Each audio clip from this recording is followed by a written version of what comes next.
Hi everyone, my name is Olive Keys at Pilates Olive Keys. I'm a professional certified Pilates instructor, and today I'm going to talk to you about Pilates and back pain.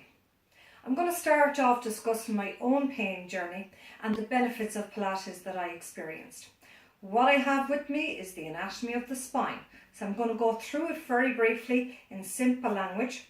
What we have here, starting off in around the neck area, we have the C area, so the cervical, and there's 7 discs in all in this area. You move down, this would be the thoracic region, you have 12 discs in all, so in around the back of your ribs. Moving down to the lower part of the spine, what you have is 5 discs in the lumbar part region. So I'm going to take this up and start talking about the pain journey that I have experienced. So I would experience, let's say, I have disc damage in the C3, C4, C6, C7 area. What I experience is pain into my left shoulder, down into the left arm, into these 2 fingers here and into the thumb. So it's like consistent pins and needles. Also, if I were to try and pick something up, it feels like there's been glass pressed into these 2 fingers. Moving down into the thoracic region, so what I would experience is, let's say, pain in around, you're looking at below the lower part of your back of your ribs, down around here, and in the latissimus dorsi as well, so the lats, they're in around the side. Moving down to the lumbar part of the spine, so I've issues in around the L4, the L5 and the SI joint. The type of pain I experience here is burning pain into the right, chronic pain across the lower back either way, pain down into the left groin, pain down into the front of the left leg, and pain down into the side of the left leg, so down into that sciatica nerve.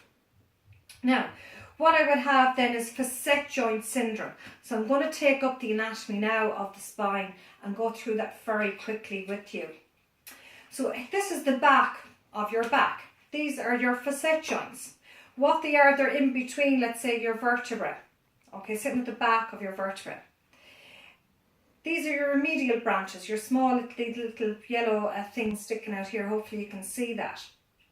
So if there's something going on in any part of your spine, there's a message that are going to send to the nerve endings, which is going to send to the spinal cord to let your brain know there's something going on in your spine. Now, facet joint syndrome, a lot of people actually aren't aware of facet joint syndrome, and it's something that I experience. It is excruciating pain, because what happens is, if you have, let's say, disc degeneration in the discs, what it means more or less is that there's loss of height in those discs. Or you have arthritis, let's say, in the spine. Again, it's just, again, loss of height in the disc. So what happens is the bones start to rub off each other. It is absolutely excruciating pain, and anybody who experiences back pain will understand this. But facet joint syndrome isn't something that would be heard about quite often, because a lot of people who present to their GP or their doctor with pain, normally disc pain is what is looked at. And especially if they've had an MRI scan and it has shown up even a disc bulge or disc herniation, obviously that's where the source of pain may be coming from. But what is misdiagnosed as well is those facet joint syndrome pain, and that's something I would suffer, especially for if you're lying down. So lying in bed for years, I wouldn't have got sleep. It is, again, excruciating pain. So your facet joints, what they do is they allow for that bit of movement as well in the spine. So I'm just going to put this back down again. Okay. So if you're interested in finding out any more information in relation to Pilates and back pain, I have more videos on the website, and the website is pilatesolivekeys.com. I also have a YouTube channel with some videos there, a couple of techniques up there. It's Pilates Olive Keys. The other thing I forgot to mention as well is, since I've been doing Pilates, I'm going to take this anatomy up again. What it has done is I have managed to elongate the spine. So taking the pressure off those discs, which means I've got to manage to open up those facet joints that little bit more. And a lot of the techniques that I would teach in the class, especially starting off in a beginner's class, is looking at elongating the spine, taking the pressure off the discs and building up the strength in your body.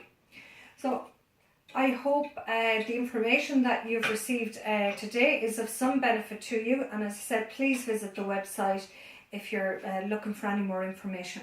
Have a great day, and I look forward to hearing from you.